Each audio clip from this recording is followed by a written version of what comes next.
Hello everyone, welcome back to another new video wisdom of law. तो चलिए आज हम लोग वीडियो लेक्चर कवर करने वाले हैं। आज हम आर्टिकल 19 इंडियन कॉन्स्टिट्यूशन के जो फंडामेंटल राइट्स है उस पर बात करने वाले हैं। बच्चों, मैंने बहुत सारे वीडियोस अपलोड किए हैं यूट्यूब पर कॉन्स्टिट्यूशन से रिलेटेड। अगर आप उस वीडियो को अभी तक नहीं देखे हैं तो आप लोग क्या कर सकते हैं, हमारे प्लेलिस्ट जा करके चेक कर लीजिए। बहुत सारे वीडियोस मैंने अपलोड किए हैं। आज हम बात करेंगे आर्टिकल 19 में बात करने वाले हैं और इस पर हम पूरा नोट्स आप लोगों को मैं प्रोवाइड करूंगा। देख लीजिए, आप नोट्स पूरा मेरा कॉपी कर सकते हैं आप, ठीक है। पूरा केस लो डिस्कस करेंगे, आपको एक प्रोविजन अच्छे से बताएंगे ताकि आप लोगों को कोई भी चीज छूटे ना। ओके, तो आप एकदम केस लो और साथ में से कॉन्सेप्ट समझने वाले हैं। आर्टिकल 19 जो है माय डियर, आप लोगों को ध्यान दीजिएगा, ये बहुत ही बड़ा टॉपिक है। ओके ना। और इससे इतनी ज्यादा केसेस लो हैं, बहुत ज्यादा केस लो है इसमें, ठीक है।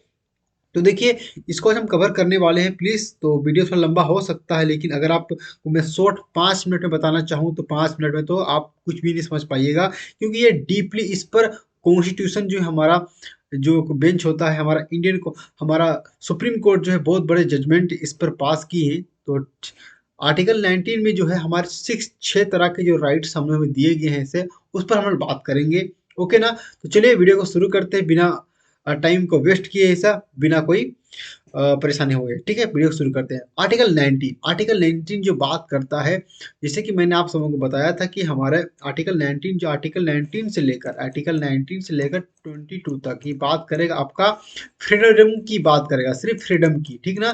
जिसमें आपको आज़ादी की बात करता है, फ्रीडम। ओके, तो इस ध्यान दीजिएगा कि आर्टिकल 19 जो बात करता है राइट टू फ्रीडम। तो देखिए, छोटा सा चीज है राइट टू फ्रीडम। तो आपको इंडियन कॉन्स्टिट्यूशन में सिटीजन को क्या क्या फ्रीडम दिया गया है उसके बारे में हम लोग बात करने वाले हैं। ओके, तो देखिए यहाँ पर बच्चों कि देखिए आर्टिकल जो है 19 में बात करता है राइट टू फ्रीडम, बात करता है जहाँ पर इसके जो प्रोविजन जो है उसमें क्या लिखे गए हैं और क्या राइट्स मिलते हैं, किस चीज को डिस्कस करते हैं। पहला जानिए कि राइट, देखिए personal liberty is the most important of all fundamental rights. ठीक है, पर्सनल लिबर्टी हमारे पर्सनल जो फ्रीडम जो लिबर्टी है वो मोस्ट फंडामेंटल राइट्स दिया गया है। लिबर्टी कहने का मतलब कि आपको कुछ, लिबर्टी का मीनिंग समझिएगा।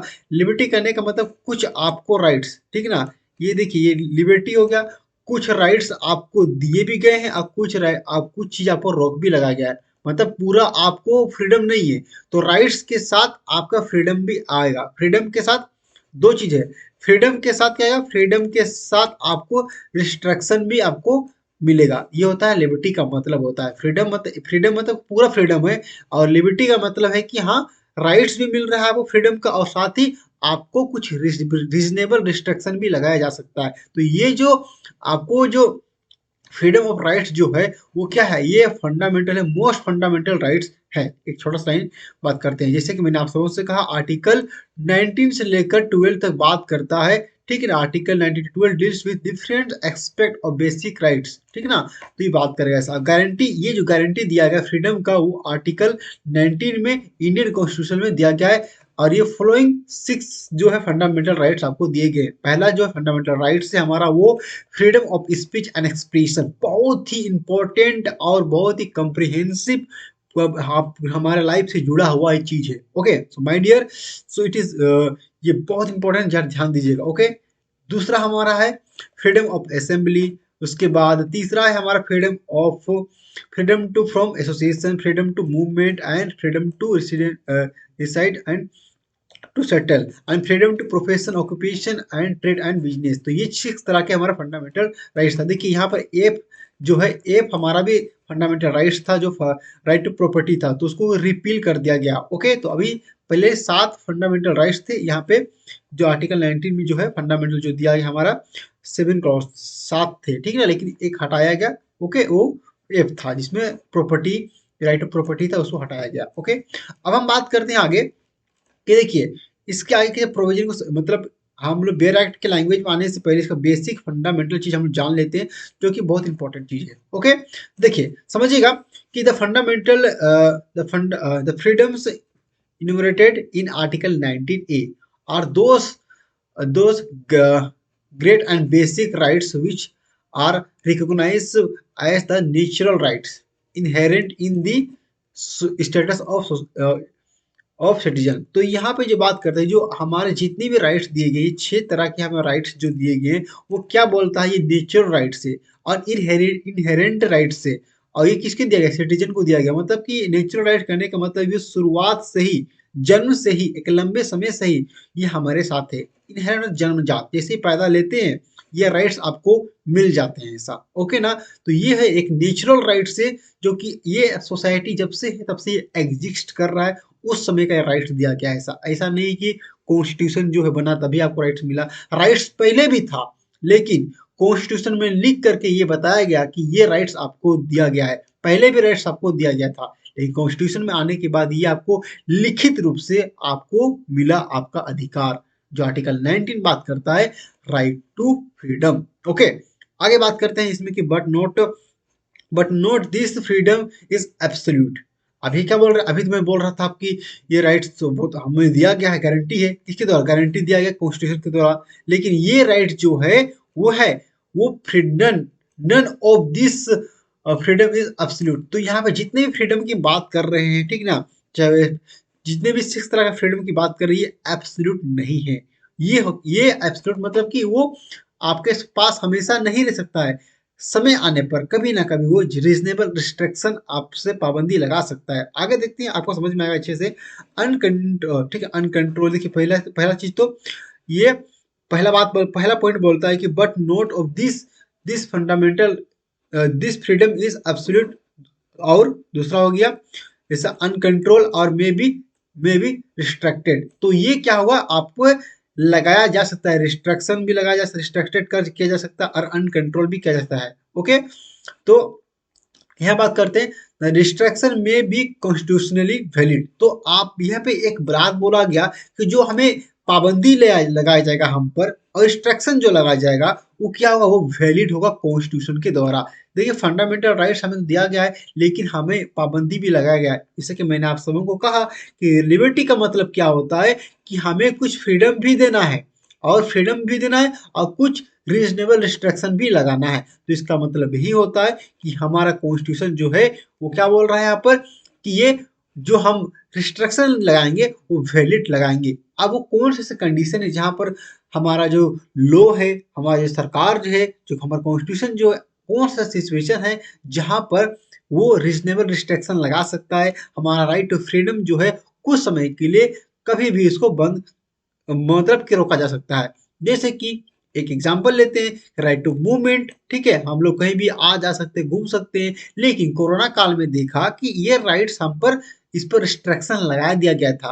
राइट टू मूवमेंट पर हम लोग कहीं भी घूम नहीं रहे थे, आ जा नहीं रहे थे, ऐसा अपना कोई बिजनेस प्रोफेशन नहीं कर पा रहे थे, अपना कोई भी ट्रेड नहीं कर पा रहे थे अच्छे से, न कहीं पे असेंबल हो पा रहे थे, न स्पीच एक्सप्रेशन बोल तो पा रहे थे, लेकिन ऐसी कोई भी चीजें हम नहीं बोल पा रहे थे कोरोना से रिलेटेड, जो पब्लिक इंटरेस्ट से जुड़ा हुआ है, और वो हमारे सोसाइटी में बैड इम्पैक्ट पड़े। ओके, तो ये सारी चीजों पर रोक लगा दिया गया था कुछ समय के लिए, ऐसा। तो ये रीजनेबल रिस्ट्रिक्शन है। आगे आप इस वीडियो के लेक्चर तक अंत तक बने रहिए, आपको पूरा जो है कंसेप्ट क्लियर हो जाएगा। ओके ना। तो देखिए फर्स्ट नंबर चीज ऐसा है, देखिए कि must satisfy the following two test. तो दो चीज क्या है हम जानते हैं, ऐसा देखिए, दी instruction must be for the purpose mentioned in clause 2 to 6। तो क्लाउस 2 से लेकर 6 तक जो बात करता है, जो इसका आर्टिकल 19 का जो क्लाउस 2 से 6 तक बात करता है, वो रीजनेबल रिस्ट्रिक्शन की बात करता है, जहां पर सरकार जो है वो आप पे रिस्ट्रिक्शन लगा सकता है। ओके, अब देखिए सुप्रीम कोर्ट का कुछ गाइडलाइंस है जो आपको मानना यहाँ पे फॉलो करना पड़ता है। दूसरा चीज जो होता है कि रिस्ट्रिक्शन में भी रीजनेबल। तो यहाँ पे जो भी रिस्ट्रिक्शन जो लगाया जा रहा है, ऐसा नहीं कि कुछ भी आपको लगा सकता है कि आप बंद जाओ भाई, कल से तुम कुछ नहीं बोलोगे ना, कुछ कल से घूमना नहीं है आप लोगों को, ना दुकान खोलना है, तो भाई ऐसे ही कोई बंद नहीं कर सकता है। उसके लिए क्या होगा, रीजनेबल रिस्ट्रिक्शन, मतलब रीजनेबल होना चाहिए कि हाँ सच में भाई कि रीजनेबल हो तभी उसे बंद करना, रिस्ट्रिक्शन लगा सकते हो, ऐसे कोई नहीं लगा सकते। किसका गाइडलाइन से, सुप्रीम कोर्ट का गाइडलाइन से। ठीक है, supreme court has less down the following guidelines. तो सुप्रीम कोर्ट गाइडलाइंस क्या है वो आप लोग पढ़ लीजिए, तब आपको समझ में आएगा आर्टिकल 19 के बारे में। ओके, पहला जो आता है कि the terms reasonable restriction can't, ठीक है, cannot that the that the limitation imposed on a person in the enjoyment of his rights should not be arbitrary। तो यहाँ पे देखिए जो कि यहाँ पे पहला पॉइंट तो ये बोल रहा है कि सुप्रीम कोर्ट जो किसी को इम्पोज नहीं कर सकता है, मतलब सुप्रीम कोर्ट जो है ये बताता है कि रीजनेबल रिस्ट्रिक्शन में जो है जो पर्सन जो है इसके इंजॉयमेंट है, हर किसी के पास है राइट टू इंजॉयमेंट, इंजॉय कर सकता है, मस्ती कर सकता है, लेकिन arbitrary should not be arbitrary, मतलब एक पक्षी नहीं होना चाहिए, वो सबके लिए होना चाहिए। मतलब ऐसा नहीं कि एक व्यक्ति पर लगा दिए आप और बाकी के साथ आप कुछ बाकी को फ्रीडम दिए हुए ऐसा, तो वो आर्बिट्री एक पक्ष नहीं होना चाहिए, आर्बिट्री नहीं होना चाहिए एंड एक्सक्लूसिव नेचर ये भी नहीं होना चाहिए, एक्सक्लूसिव नेचर भी नहीं होना चाहिए। तो ये सारी चीज को क्या करता है, और जो कि और ये जो है beyond what is actual requirement, actual अगर मतलब रीजनेबल रिस्ट्रिक्शन किस चीज पर होगा, वो होगा पब्लिक इंटरेस्ट ऑफ पब्लिक, तो पब्लिक के इंटरेस्ट पर जो है रीजनेबल रिस्ट्रिक्शन लगाया जा सकता है, जो कि है what is actual required is that, वो पब्लिक इंटरेस्ट ऑफ पब्लिक, ठीक है ना, इंटरेस्ट ऑफ पब्लिक से होगा। ओके, एक इंडिविजुअल पर ऐसा नहीं होगा। ओके, दूसरा बात करते हैं, ये इसमें ये बोलता है the expression reasonable restriction seeks to strike a balance between the individual rights guaranteed by Article 19 and the social control permitted। तो ये जो है रीजनेबल रिस्ट्रिक्शन जो लगाया जा रहा है वो क्या कर रहा है, वो क्या कर रहा है कि बैलेंस कर रहा है किसके बीच में, इंडिविजुअल जो है एक इंडिविजुअल व्यक्ति पर बैलेंस कर रहा है, एक सोशल पर बैलेंस कर रहा है। ठीक है, तो ऐसा नहीं कि देख राइट टू फ्रीडम हमें दिया गया है तो मतलब कि भाई साहब कि हम कुछ भी मान लीजिए हम लोग कहीं भी कोई बिजनेस कर रहे हैं, ठीक है, कोई भी ऐसा बिजनेस कर रहे हैं जहां पर कि पोल्यूशन बहुत ज्यादा हो रहा है ऐसा, तो इन्वायरमेंट को उसको तो बचाना है ना, सेव करना है ना, तो उसको ध्यान रखना है जिस, और वो पूरा सोसाइटी को इफेक्ट करेगा। मान लीजिए कोई कंपनी ऐसा होगी उससे बहुत ज्यादा धुआं निकल रहा है ऐसा, तो भाई साहब वो सोशल, तो सोशल को भी ध्यान देना होगा, तो एक इंडिविजुअल को भी इसको ध्यान देना है एज वेल एज उससे एक सोशल को भी ध्यान देना है ऐसा। ओके, तो ये पॉइंट क्लियर हो गया। नेक्स्ट हम बात करेंगे ऐसा जिसमें कि the restriction restriction which is impose for security securing the object laid down in that principle of the state may be regulated reasonable। तो दो जो इसमें सिक्योरिटी जो सिक्योर जो करेगा वो रीजनेबल रिस्ट्रिक्शन लगा सकता है ऐसा, और डायरेक्ट प्रिंसिपल स्टेट पॉलिसी जो है इसमें क्या कर सकता है, उसमें भी वो अपने हिसाब से रीजनेबल रिस्ट्रिक्शन लगा सकता है। ओके, नेक्स्ट हम बात करते हैं थर्ड नंबर, ठीक है, थ्री, जिसमें की बात करता है कि the restriction on the right can only be the restriction on the rights can only by imposed by law, ठीक ना, note and note exclusive department and instructions. ठीक है, तो यहाँ पे जो रिस्ट्रिक्शन जो लगाया जाएगा इसमें इस पॉइंट में ये बोल रहा है कि जो रिस्ट्रिक्शन जो लगाया जाएगा वो किसके द्वारा, बाय लॉ के द्वारा इम्पोज किया जाएगा, मतलब लॉ के द्वारा इंसान को क्या कर बाध्य कर दिया जाएगा कि हाँ आप पर एक रीजनेबल जो रिस्ट्रिक्शन लगा सकते हैं, पाबंदी लगा सकते हैं, ना कि कोई भी एग्जीक्यूटिव एंड डिपार्टमेंट और इंस्ट्रक्शनों के द्वारा किया जाएगा। तो मतलब कानून बनाकर ही आप किसी को इम्पोज कर सकते हो, ऐसे ही नहीं कि जो मैंने आया कर सकते हो। ओके, फोर्थ पॉइंट इसमें बात करता है द कोर्ट्स, इट इज, ठीक ना, it is it is the courts and not the legislature which has to judge final the reasonable of restriction both substantive and procedural। तो यहाँ पे देखिए बात करता है कि ये जो पॉइंट ये कहना चाहता है कि देखिए जो कोर्ट के द्वारा जो है फाइनल जो अथॉरिटी जो होगा कोर्ट होगा, और उसमें ये पता जाएगा कि रीजनेबल रिस्ट्रिक्शन कुछ है या नहीं, ये दोनों चीज में अप्लाई होगा, वो सब्सटेंटिव एंड प्रोसीजर दोनों में ये अप्लाई होगा। ओके, तो ये जो है बेसिकली बात कर रहा है कि जो कोर्ट जो है ना, सुप्रीम कोर्ट जो है वो, मतलब ये सुप्रीम कोर्ट से कोई भी कोर्ट होता है वो फाइनल जो होता है कि हैज जज के फाइनल जो होता है रीजनेबल रिस्ट्रिक्शन बताता है। ठीक है, कि फाइनल रीजनेबल रिस्ट्रिक्शन है या नहीं है।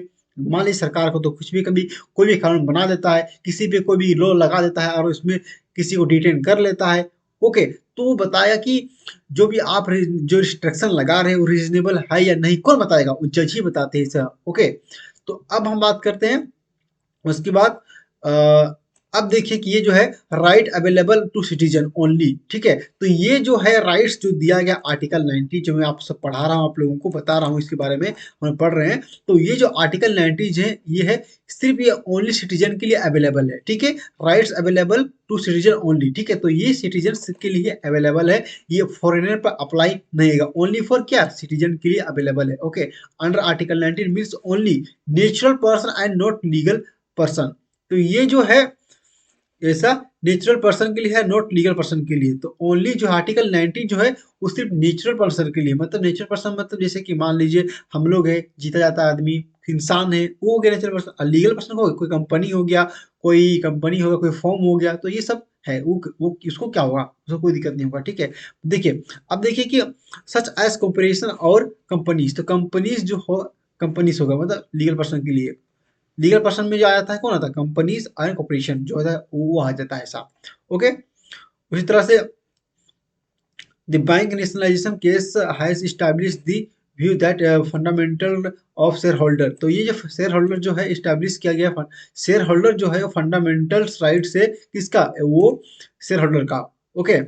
उसी तरह से फिर उसके बाद editor and printer citizen are not lost when they are suspected from to suspected to from a company, okay. चलिए हम लोग बेसिकली इस पर कुछ नहीं है, अब पढ़ते हैं हम लोग आर्टिकल, सबसे पहले हम लोग इसको पढ़ेंगे अभी, ये थोड़ा बहुत लंबा है, freedom of speech and expression. तो अभी हम लोग सबसे पहले बेसिक चीज हम लोग देख लिए कि क्या होता है लेजिटिमेट रिस्ट्रिक्शन, क्या होता है, सुप्रीम कोर्ट ने क्या गाइडलाइंस दिया है, ऐसा वो सब हम लोग देख लिए। अब हम पढ़ेंगे एक्चुअल, जो हम लोग इसके बात करें प्रोविजन पे आ रहे हैं ऐसा, ओके। तो फर्स्ट चीज है कि आर्टिकल 19, आर्टिकल 19 हो गया। आर्टिकल 19 में जो है वो बोला गया है सब क्लाउज ए में, ठीक है, freedom of speech and expression. तो ये सबसे मोस्ट इंपॉर्टेंट चीज है, आप समझिएगा कि इसका इसका क्लाउज क्या बोलता है। Article 19(1) a says that all citizen has a right to freedom of speech and expression, ठीक है। देखिए अब इसका मतलब मैं समझाता हूँ कि हर एक व्यक्ति के पास जितने भी सिटीजन हैं, ये किसके लिए अप्लाई, ओनली फॉर सिटीजन, ठीक है। ध्यान दीजिएगा, तो ये जो है जितने भी सिटीजन हैं सबके पास यह राइट है कि वो फ्रीडम है, क्या चीज का, स्पीच, मतलब कुछ भी आप बोल सकते हैं, अपनी भावनाओं को व्यक्त कर सकते हैं, कुछ भी आप, आपके मन में जो भी आया कुछ भी बोल सकते हैं, कुछ भी एक्सप्रेशन कर सकते हैं, अपना पॉइंट ऑफ व्यू रख सकते हैं। इसके लिए आपको किसी तरह का कोई भी रोक टोक नहीं है। बट देखिए बोलते, this right is subjected to limitation impose under article 19 sub clause 2। तो देखिए सब क्लाउज 2 जो है इसे, इसका आर्टिकल 19 का, उसमें ये बात बोलता है कि लेकिन इसमें जो है क्या होगा, सब्जेक्टेड टू लिमिटेशन इम्पोज। तो आप पर कुछ लिमिटेशन इम्पो क्या कर सकता है, वो कुछ लिमिटेशन इम्पोज कर सकता है, किस चीज का, रीजनेबल रिस्ट्रिक्शन। जो आर्टिकल जो है 19, आर्टिकल 19 जो है सब क्लास 2 में ये बोलता है कि which power power the state to put reasonable restriction on the following grounds. तो यहाँ पे आर्टिकल जो है 19 का सब क्लास 2 ये बोलता है कि जो पावर देता है किसको, ये स्टेट को पावर देता है, सरकार को पावर देता है कि वो रीजनेबल रिस्ट्रिक्शन लगा सकता है, किस ग्राउंड पर, ऑन द फॉलोइंग ग्राउंड्स। कौन कौन सा ग्राउंड है जहां पर सरकार जो है रीजनेबल रिस्ट्रिक्शन लगा सकता है, हमारे फ्रीडम को रोक सकता है, इंजॉय नहीं कर सकते हैं। बात आता है, सबसे पहली बात है सिक्योरिटी ऑफ द स्टेट। तो हमारे अगर देश को, हमारे कंट्री को किसी तरह का खतरा होता है, चाहे वो पब्लिक, वो चाहे हेल्थ की बात करे, चाहे वो वार की हम बात करें, जैसे कोरोना आया था, तो हमारी कोरोना जिसे आया था तो क्या हुआ, उसमें हमारे पूरे इंडिया, पूरे कंट्री को खतरा था, क्योंकि बीमारी था एक वो, जिसे कि हर कोई का जान जा सकता था। तो इसीलिए सरकार जो है हमारे मूवमेंट पर क्या किया, रोक लगा दिया, जो कि हमारा राइट से मूवमेंट का, ठीक, वो लगा दिया। तो यहाँ पर देखिए, यहाँ पे एक्सप्रेशन की बात करें, जैसे कि हमारा कोरोना में अब क्या हुआ था कि बहुत सारे लोग जो हैं बहुत सारा गलत फहमी फैला रहे थे कोरोना वैक्सीन को लेकर, कोरोना को लेकर। तो क्या कर दिया सरकार जो है, सोशल मीडिया पर जो भी कोरोना के वैक्सीन को लेकर या किसी भी तरह का कोई ऐसा स्टेटमेंट देता है जो कि पब्लिक को भड़काने के काम करता है, तो ऐसे में उस चीज को बंद, ऐसे चीज, ऐसे वर्ड का लिखना, ऐसा मैसेज पहुंचाना सोसाइटी में, वो क्या है, वो रिस्ट्रिक्शन था, उस पर रोक दिया गया था। तो ऐसी चीजों को क्या, अपना ओपिनियन नहीं देना था, उस पर एक्सप्रेशन नहीं करना था, ये पहला चीज हो गया। और दूसरा, पहला ये हो गया। और उसका friendly relation with foreign state, तो आप ऐसा कुछ भी मान लीजिए, ऐसा कुछ भी नहीं बोल सकते हैं, ऐसा कुछ नहीं कर सकते हैं जिससे कि हमारे देश में, जो हमारे देश का जो दूसरा दूसरा देश का जो रिलेशन है वो खराब हो। जैसे कि मान लीजिए एग्जांपल लेते हैं कि हम लोग कुछ ऐसा बोलते हैं जिससे कि हमारे देश का रिलेशन खराब होता है अदर कंट्री से। फॉर एग्जांपल यूएसए, हम यूएसए ले लेते हैं हम लोग, ठीक है ना, हम लोग रसिया ले लेते हैं। अगर हम लोग कुछ ऐसा स्टेटमेंट देते हैं जिससे कि हमारे भारत का जो रिलेशन अदर कंट्री से खराब होगा, तो वो उस पर क्या कर सकता है, रोक लगा सकता है, रीजनेबल रिस्ट्रिक्शन। दूसरा पब्लिक ऑर्डर, तो पब्लिक ऑर्डर पर जो है, हमारे हमारे सोसाइटी में जो पब्लिक ऑर्डर जो मेंटेन है, अच्छे से पीसफुल चल रहा है सोसाइटी में, तो ऐसा कुछ भाषण देते हैं जिसके कारण हमारे देश में क्या होता है, जनदंगा होता है, लड़ाई झगड़ा होता है, मारपीट हो जाता है, ठीक है। तो वो इस तरह का जो होगा उस पर रोक लगाया जा सकता है, कि रीजनेबल रिस्ट्रिक्शन लगा सकता है। रीजनेबल रिस्ट्रिक्शन कौन लगाएगा, सरकार लगाएगा, स्टेट लगाएगा, ठीक है। नेक्स्ट हमारा डिसेंसी, मोरालिटी, किसी मोरालिटी पे आ गया, डिसेंसी पे आ गया। कंटेम्प्ट ऑफ कोर्ट, मतलब कोर्ट की जो आपकी अवहेलना करते हैं उस पर अगर डिफर्मेशन की बात करते हैं, डिफर्मेशन जो बात करता है किसी की, आ, किसी को आप ऐसा चीज बोल रहे हो कि जिसका, उसका जो डिफर्मेशन कर रहे हो, जैसे लाइक में किसी को अब्यूज कर रहे हो ऑन द सोशल मीडिया पर या पब्लिकली किसी तरह से, ठीक ना। उसके बाद इंक्रिमिनेट ऑफ ऑफेंस, किसी को भड़का रहे हो किसी चीज को ऑफेंस करने के लिए, मतलब कोई चीज को भड़का रहे हो, इंक्रिमिनेट कर रहे हो, किसी को भड़का रहे हो ऐसा कि आप जाओ किसी का क्राइम करो, हम, ओके। उसके बाद है सेकंड लास्ट जो है, वो सोवरेनिटी, हमारे देश में सोवरेनिटी जो है, हम जो इंडिपेंडेंट है, सोवरेनिटी कहने का मतलब कि हमारे पास, हाँ, इंडिया के पास जो अपना पावर है, अपना सरकार है, अपने, ठीक है, अपना चीज है, तो उसको कोई तोड़ने की कोशिश करता है, कोई ऐसा ऐसा कोई स्पीच देते हो।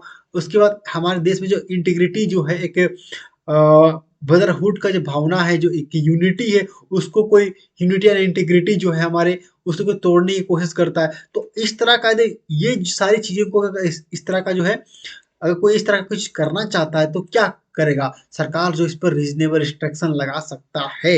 ओके, तो क्या हो गया, पहला point security of the state, दूसरा हो गया friendly relation with the foreign, तीसरा हो गया पब्लिक ऑर्डर, चौथा हो गया डिसेंसी, पांचवा आ गया मोरालिटी। देखिए चौथा में भी आ जाएगा डिसेंसी एंड मोरालिटी।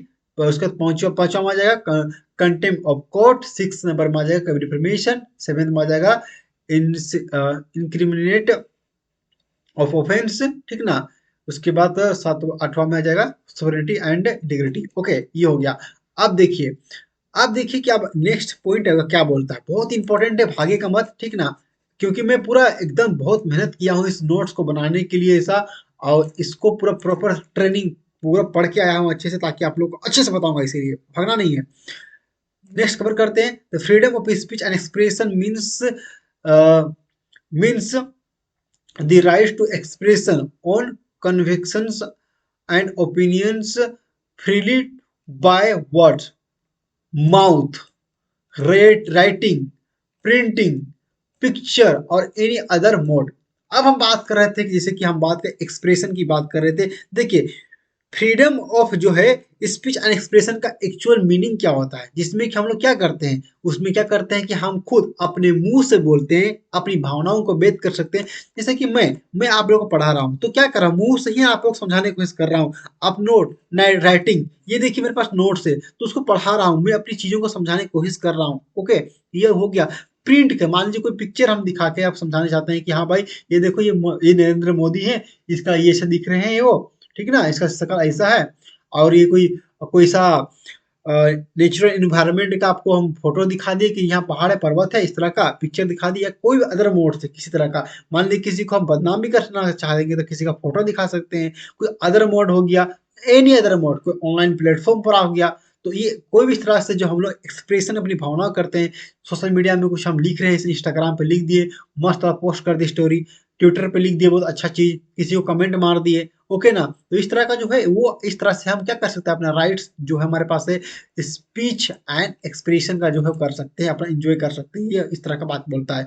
उसके अंदर it's also include the right to be propaganda. Propaganda का मतलब कि प्रचार कर सकते हैं, कोई चीज का प्रचार कर रहे हैं हम लोग, पब्लिश कर रहे हैं कोई न्यूज पेपर में, ठीक ना, ये हो सकता है। Okay, published the view of other people, तो अदर पीपल को भी हम लोग अपना, अदर पीपल का जो व्यू है उसको भी हम पब्लिश कर सकते हैं, इस तरह का बात हो गया।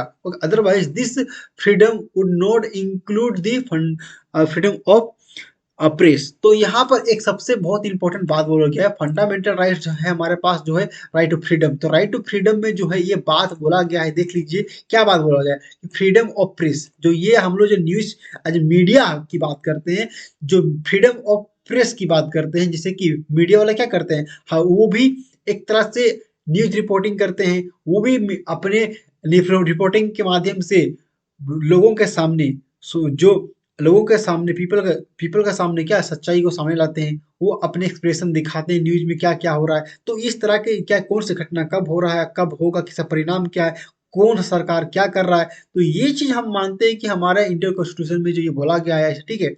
ओके, जैसे कि हमारा फोर्थ पिलर तो मीडिया है, तो ये जो है फ्रीडम ऑफ प्रेस जो है वो आर्टिकल 19 जो है उसमें ये बोला गया कि वो राइट टू फ्रीडम नहीं है। तो फ्रीडम ऑफ प्रेस जो है वो राइट टू फ्रीडम नहीं है। इस पर एक बहुत बड़ा केस लो है, अभी केस लो हम लोग डिस्कस करने वाले हैं, ठीक है। तो ये केस लो इसका है, तो ध्यान दीजिएगा, आप पढ़ेंगे अच्छे सभी, ठीक है। The fundamental principle in violated world here is the people right to known. Okay, तो यहाँ पे एक केस लो हम लोग पढ़ लेते हैं, ठीक है। आप जानेंगे केस लो क्या है, ठीक है। एक अच्छा है कि राइट ऑफ साइलेंस। तो राइट ऑफ साइलेंस मतलब एक चुप रहने का अधिकार। अभी तो मैंने आप सबको बताया कि भाई साहब की अभी हम अपनी भावनाओं को व्यक्त कर सकते हैं, राइट टू फ्री स्पीच था, एक्सप्रेशन कर सकते हैं, लेकिन एक ऐसा केस लो है जहां पर ये बोला गया कि हमारे पास साइलेंट रहने का, चुपचाप रहने का भी अधिकार है। बस चुप, कुछ नहीं बोलना है, चुप चुप ऐसा, ठीक ना। तो चुप रहने का अधिकार। तो ये बोला गया कि नेशनल एंथम का जो केस था 1986, ठीक है, उसमें ये बोला गया कि इसमें केस में ये बताया गया कि held that the freedom under article 19 ए जो है सब क्लाउज 1 का ए जो है ऑल्सो इंक्लूड, इसमें ये भी इंक्लूड होता है कि फ्रीडम ऑफ साइलेंट। तो आप चुप रह सकते हैं। मान लीजिए कोई चीज होता है, इसका साइलेंट का मतलब कि बस एक नेशनल एंथम का केस नहीं है, ये हर चीज पर अप्लाई हो कि आप कहीं पर मान लीजिए कुछ नहीं बोलना चाहते हो, तो आपको कोई जबरदस्ती कोई आपसे बुलवाएगा नहीं ऐसा। आप चुप रहना चाहते हो तो चुप रह सकते हो,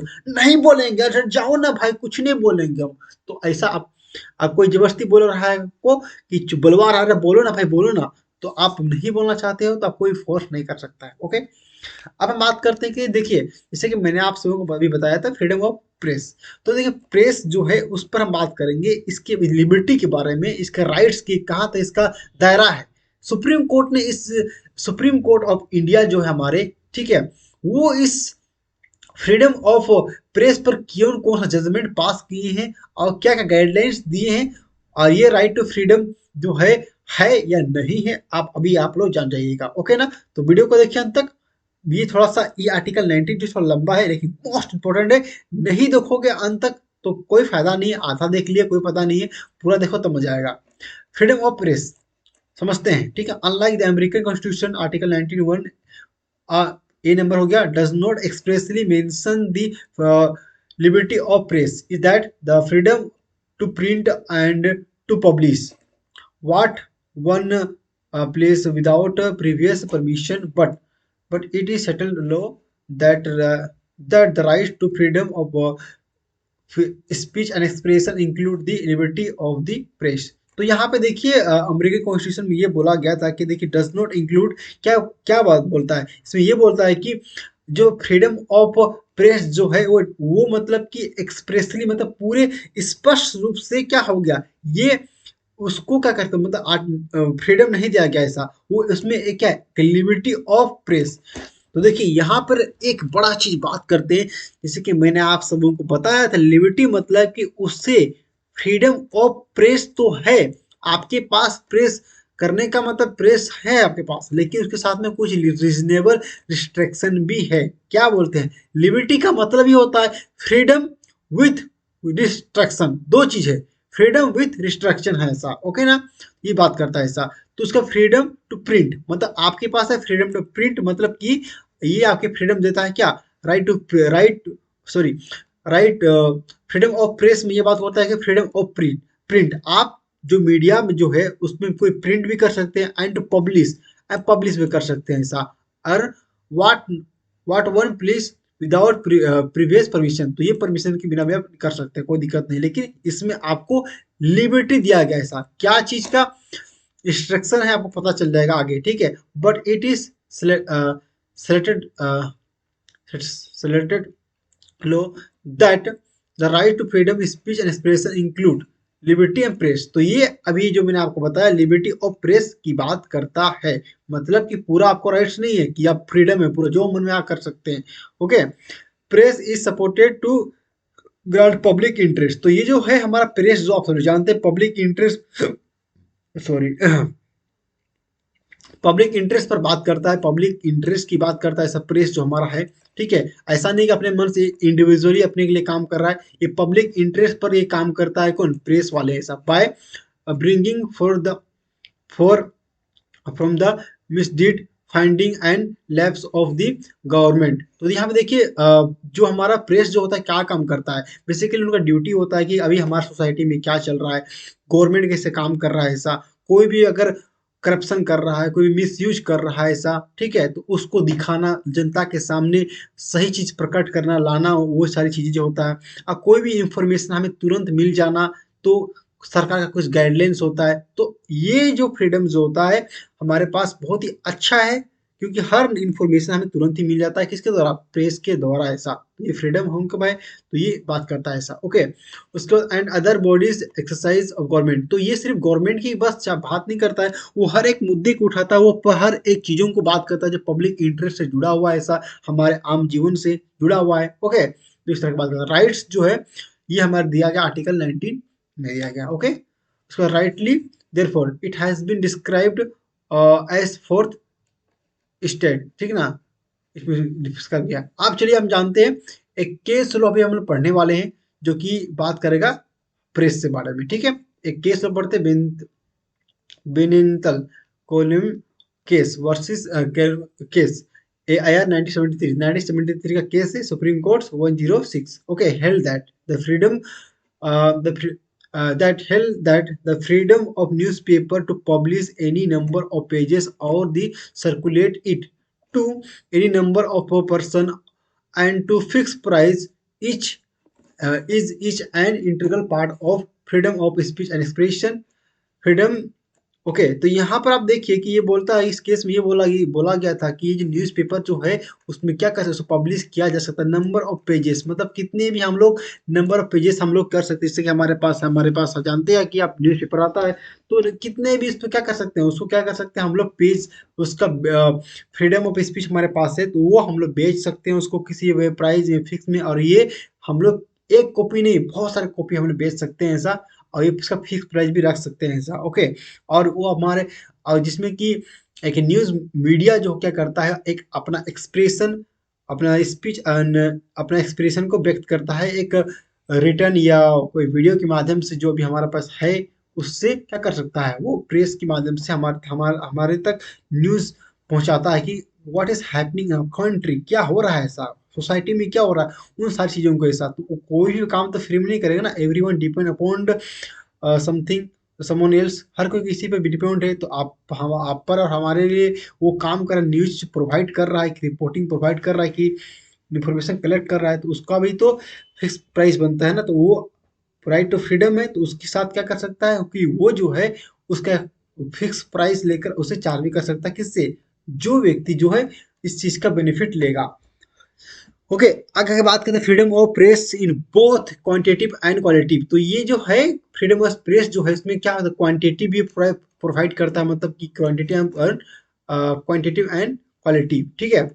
बात करते हैं इसके बाद freedom lies both in circulation and it contents news and view. तो यहीं पे जो न्यूज में जो कंटेंट जो होता है वो प्रोवाइड किया जाता है, न्यूज होता है कि क्या हो रहा है इस कंट्री में वो दिखाया जाता है, और अपने एक ओपिनियन भी, एक व्यू भी रखा जाता है। ओके, इस तरह की बात करते हैं। एक नेक्स्ट हम लोग केस लो अब देखते हैं, आप आगे बढ़ते हैं इन सकल प्रिपेयर पेपर केस। तो ये देखिए सकल पेपर केस में जो होता है 1962 का एक केस है। तो इस केस में क्या हुआ था, जरा ध्यान सुनिएगा। It's health that freedom of speech can't be restriction for the purpose of regulating the commercial aspect of activity of newspaper। अब यहाँ देखिए कि यहाँ पर एक बात बताते हैं आप सब लोगों को कि ध्यान सुनिएगा कि कॉमर्शियल एक्सपेक्ट मतलब कि जो भी बिजनेस हम लोग कर रहे हैं कंट्री में कहीं भी सोसाइटी में, तो वहाँ पे जो एडवर्टाइजमेंट हम लोग देते हैं वहाँ पर, तो कॉमर्शियल एक्सपेक्ट से हम लोग न्यूज़ पेपर कर रहे हैं। कोई भी न्यूज़ में दिखा रहा है कि हाँ भाई कि एक कंपनी हम लोग खोलने जा रहे हैं जहाँ पर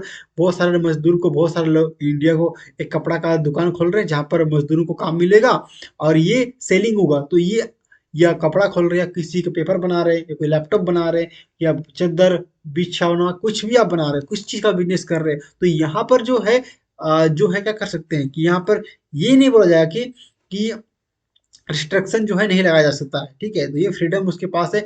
न्यूज़पेपर में आप पब्लिश कराइए, अपना प्रमोट करिए, जो करना है करिए। जैसे हम लोग अभी यूट्यूब पर प्रमोट आप देखते हैं, अभी 2 मिनट में ऐड आ जाता है, वैसा हो सकता है। ओके, क्या पता हम वीडियो भी चालू कर रहे हैं तो ऐड कर सकते हैं, किसी भी कॉमर्शियल एक्सपेक्ट पर दिखा रहा है कोई चीज़ प्रॉफिट, तो इस तरह का है कि क्या कर सकते हैं, कॉमर्शियल चीज़ पर होता है, व्यापार कर सकते हैं। तो व्यापार को न्यूज़पेपर भी कर सकते हैं, दिखा सकते हैं कि भाई हम लोग प्रमोट कर सकते हैं। ओके, नेक्स्ट हम बात करते हैं expression newspaper versus union of India case लो 1980 1958। तो इस केस में ये क्या हुआ था हम लोग जानने की कोशिश करते हैं।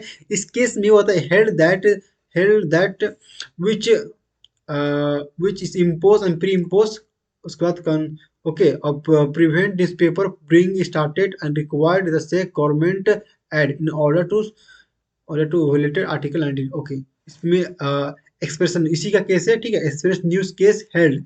तो इसमें ये बात जो हेल्ड हुआ था, इस बात को समझिएगा।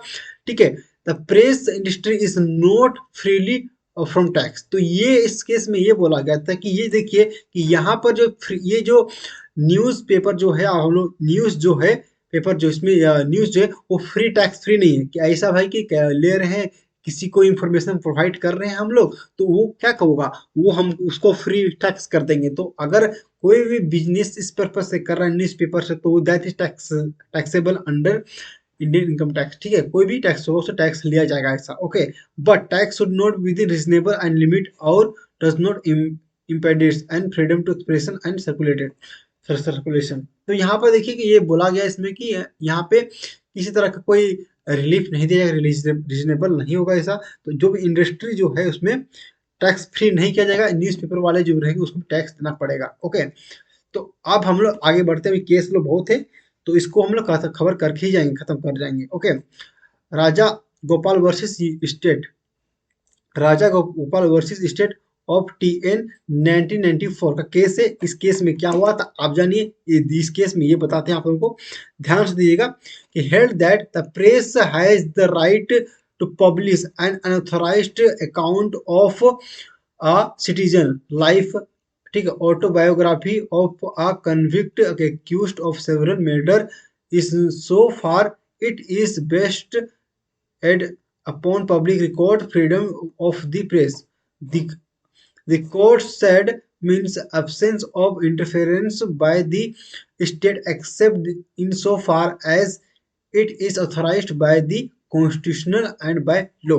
तो यहाँ पे देखिए इस केस में ये बोला गया था। फिलहाल तो समझिए कि सिंपल सा बात करते हैं, ज्यादा इसमें लंबा कुछ नहीं है। ओके, मेन फैक्ट बताते हैं आपको कि ये जो है प्रेस के पास जो है पब्लिश कर सकता है, उसके पास है राइट्स है प्रेस वालों के पास कि कोई भी वो, अगर आप किसी भी एक्सप्रेशन, उनके पास ये राइट्स है कि अगर कोई भी न्यूज़ रिपोर्ट अगर वो उनको मिलता है, वो पाते हैं, तो उसका कर सकते हैं, उसको पब्लिश करा सकते हैं अनऑथराइज्ड। और ये पब्लिकली उन लोगों पर भी करा सकते हैं सिटीजन जो है उनके अकाउंट्स पर, मतलब पर्सनल लेवल पर क्या कर रहे हैं ऐसा जो कि पब्लिक लोगों को जानना चाहिए, वो कर सकते हैं। लेकिन एक चीज मैं बताना चाहूंगा कि ऐसा नहीं है कि कुछ ऐसे कानून में प्रोविजन भी है जहां पर प्रेस वाले जो होते हैं वो किसी के पर्सनल लाइफ पर जो है वो नहीं कर सकते हैं पब्लिश उनको। ठीक है, जस्ट लाइक एग्जांपल लेते हैं कि मान लो कोई रेप विक्टिम है, और आप सभी जानते हैं कि मैंने बताया आप लोगों को।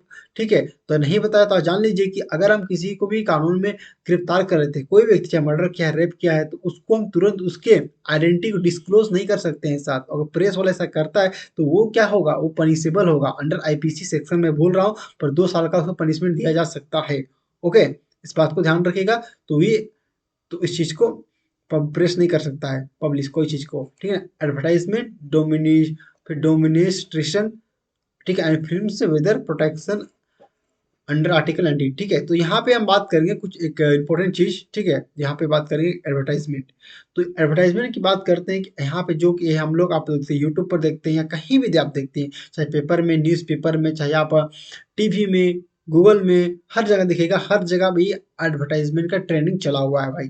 ओके, तो बिना एडवर्टाइजमेंट के, बिना तब तो प्रमोशन के कोई भी चीज हिट होगा नहीं, कोई चीज प्रमोट होगा नहीं।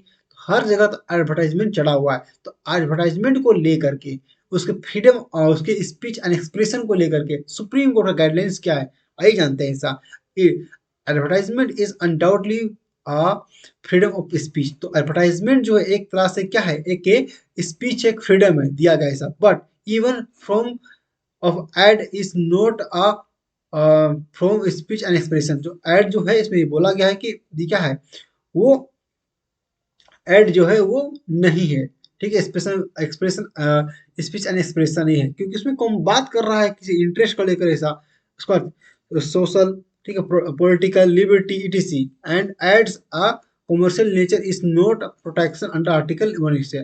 तो कमर्शियल नेचर का जो होगा उसे प्रोटेक्शन नहीं दिया जाएगा ऐसा, इस तरह का इस केस में ये बोला गया था, ठीक है। उसके बाद कमर्शियल प्रोफेशनल लाइक डॉक्टर, यहाँ पे देखिए सच ऐसे देखिए, यहाँ पे कुछ ऐसे लोग हैं, सबकी बात नहीं कर रहा हूँ, यहाँ पे कुछ ऐसे कैटेगरी है जहां पर उसमें कि अगर वो मतलब ऐड नहीं चला सकते हैं, जैसे कि डॉक्टर हो गया, लॉयर हो गया, एनसीए, ठीक है। ये जो है उसको are legally prohibited to be advertise their service. तो यहाँ पे देखिए सबकी बात नहीं कर रहे थे, कॉमर्शियल जो है ऐसे लोग जो हैं वो अपना एडवर्टाइजमेंट नहीं कर सकते हैं सब। पहला चीज तो आप जान लीजिए कौन है, डॉक्टर हो गए, दूसरा हो गया एडवोकेट हो गए, तीसरा सीए, उसके बाद प्रोहिबिटेड, ये लोग की तरह मना कर दिया गया है, उसके प्रोहिबिटेड है। प्रोहिबिटेड मतलब रोक दिया गया है, ठीक है। चलिए नेक्स्ट केस लॉ की बात करते हैं, टाटा परवे। अब देखिए Tata press versus M T N L 1995 का केस है, सुप्रीम कोर्ट 5 सुप्रीम कोर्ट, ठीक है। एसएससी 93 व SSC 139, okay. The supreme the court declare that the right to commercial speech and advertisement is a part of the freedom of speech and guarantee article 19। तो यहाँ पर देखिए बहुत ही बड़ा बात बोला गया सुप्रीम कोर्ट ने 1995 में, तो 1995 में बात बोला कोर्ट ने, सुप्रीम कोर्ट ने बोल दिया कि ये भाई देखिए एडवर्टाइजमेंट मतलब कॉमर्शियल स्पीच, ठीक है ना। Advertisement is a part of the freedom of speech and speech. तो ये पार्ट माना गया आर्टिकल 19 ए का, ठीक है ना, जिसमें कि बोला कि private agency like Tata press is therefore entitled to bring out yellow pages comprising advertisement and annual buyers guides of Mumbai. तो यहाँ पे देखिए कि ये बेसिकली एक लाइन में समझिए अच्छे से कि ये जो हमारा पास एडवर्टाइजमेंट करना है, कमर्शियल स्पीच देना है, तो ये सब आपका आर्टिकल 19 जो है क्लॉज ए में, ये आपका फंडामेंटल फ्रीडम है जो गारंटी दिया गया है, ओके। उसके बाद जैसे कि टाटा कंपनी जो कोई भी कंपनी जो होता है वो किस तरह का अपना एडवर्टाइजमेंट क्या क्या कैसे करता है, अब मेरे से बेटर आप लोग खुद जानते हो अच्छे से, ओके।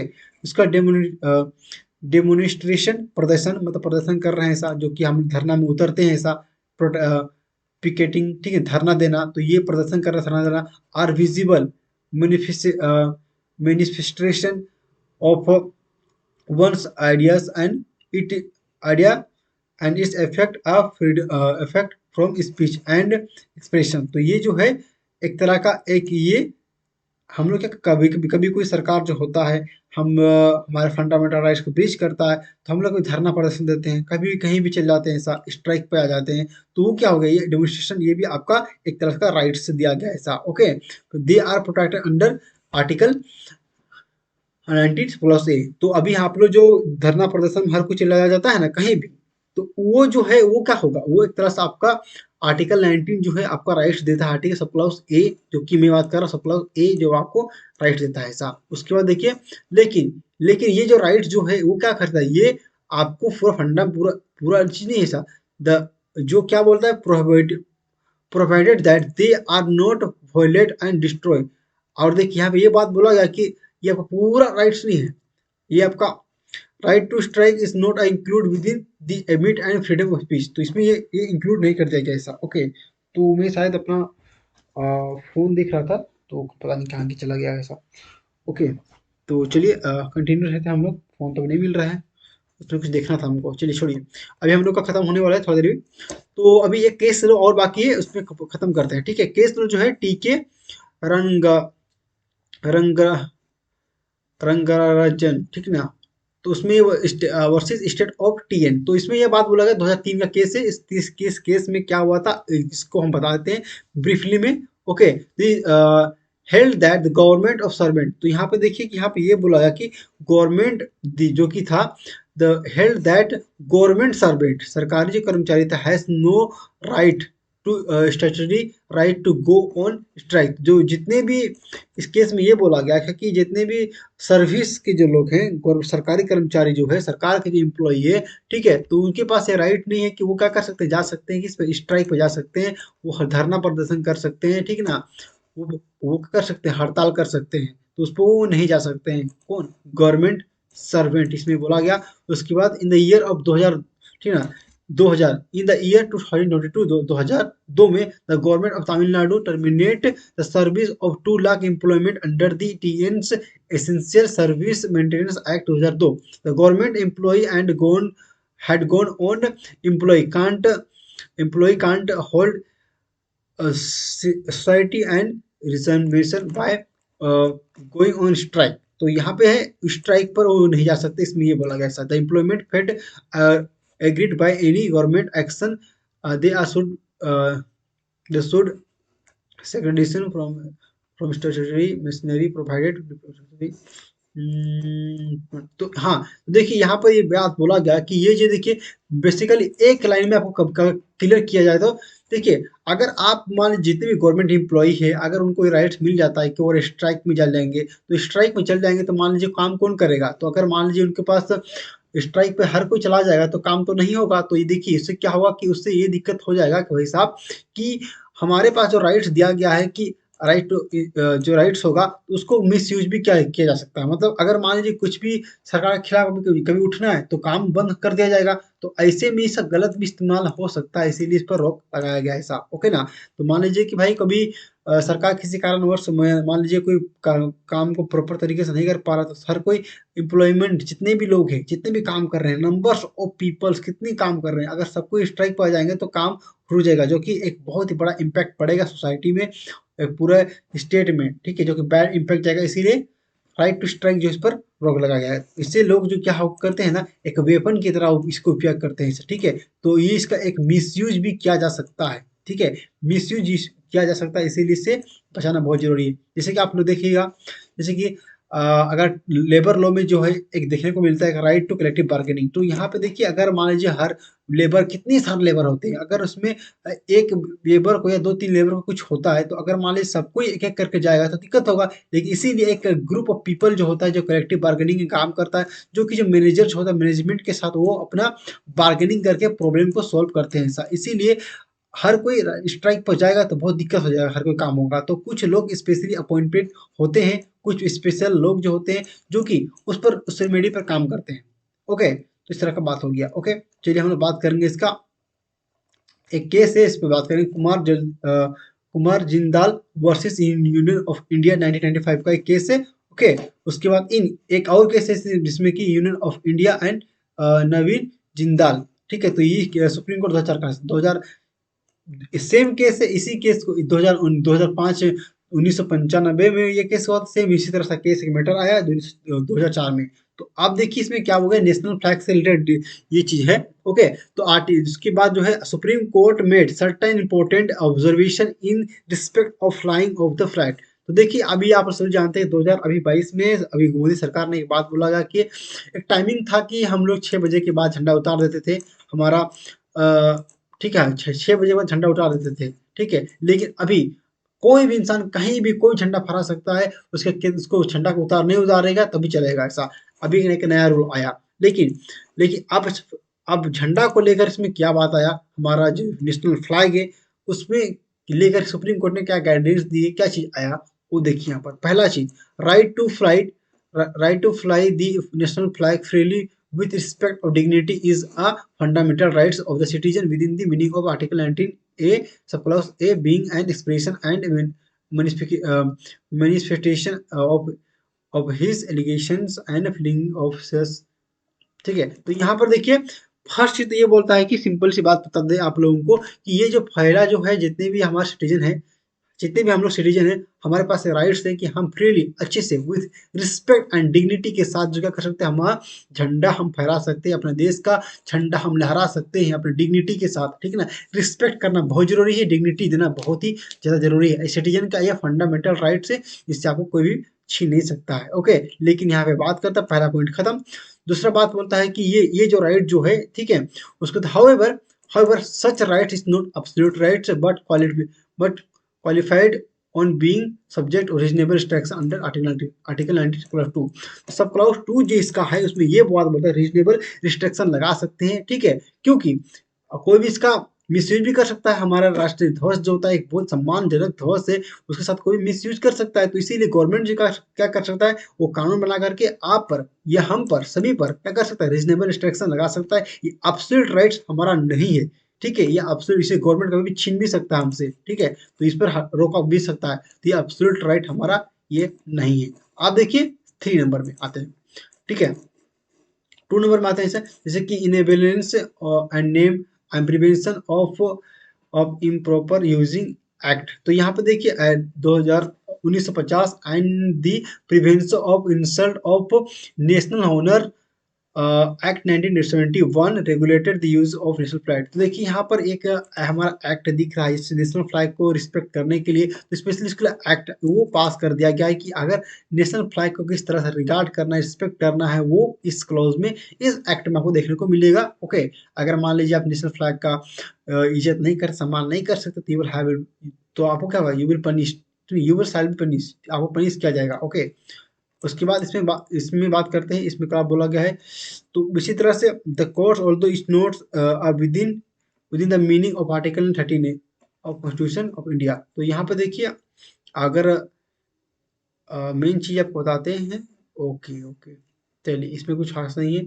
डिग्निटी, तो ये बेसिकली इसमें डिग्निटी की बात कर रहा है, मेन मेन चीज आपको बता दे रहे हैं, बाकी कुछ है नहीं ऐसा। ओके, लास्ट नंबर बात करते हैं, for the purpose of the interpretation of the constitution scheme for the purpose of the maintenance and balance between the fundamental and legal rights of the citizen. तो यहाँ पे देखिए बात कर रहे हैं जो कि ये जो बैलेंस बनाने की कोशिश करता है किसके बीच में, वो fundamental rights and legal rights के बीच में, किसके बीच में, सिटीजन के बीच में वो बैलेंस बनाने का काम करता है। तो इस तरह से जो होता है, बोथ जो है fourth part and five part constitution can be taken resource की तरफ लिया जाता है। तो बेसिकली ज़्यादा कुछ ज़्यादा डिटेल कुछ था नहीं, लंबा चीज़ जो कि इंपॉर्टेंट हम लोग डिस्कस करें। मेन चीज़ जो है मैं आप सबको बता दी हूँ ऊपर ही। ओके, कल हम लोग डिस्कस करेंगे, आप लोग बताते हैं, आज इस वीडियो में इतना ही करेंगे हम लोग। कल हम लोग डिस्कस करेंगे आर्टिकल 19 का ही डिस्कस करने वाले हैं, जिसमें कि हम लोग आज इतना लंबा वीडियो लेक्चर बन गया। ओके, तो वीडियो समझ रहे होगे, लेक्चर लंबा लंबा हो गया, लेकिन ये आपके लिए काम देगा। तो नेक्स्ट हम लोग कल पढ़ेंगे वो फ्रीडम ऑफ एसोसिएशन। ये बहुत छोटा है, एक ही लेक्चर है, बाकी मैं खत्म कर दूंगा। ये बहुत बड़ा था, इसीलिए ये भी बहुत लंबा लेना पड़ा हमको। ओके, तो article 90 sub clause A B हम लोग कल पढ़ेंगे, फ्रीडम ऑफ असेंबल। ओके, तो बच्चों इस वीडियो में इतना ही। वीडियो अच्छा लगे तो वीडियो को लाइक, चैनल को सब्सक्राइब करना मत भूलिएगा। Okay, bye bye. अभी हम लोग का लेक्चर सीरीज कंप्लीट होगा, तो लाइव टेस्ट भी आप लोग का होगा, जिसमें ऑब्जेक्टिव टेस्ट आप लोगों से लेंगे। चलिए इस वीडियो में इतना ही, मिलते हैं नेक्स्ट वीडियो में। जुड़े रहिए हमारे चैनल विजडम ऑफ के साथ। धन्यवाद, good night, sweet dream, bye bye.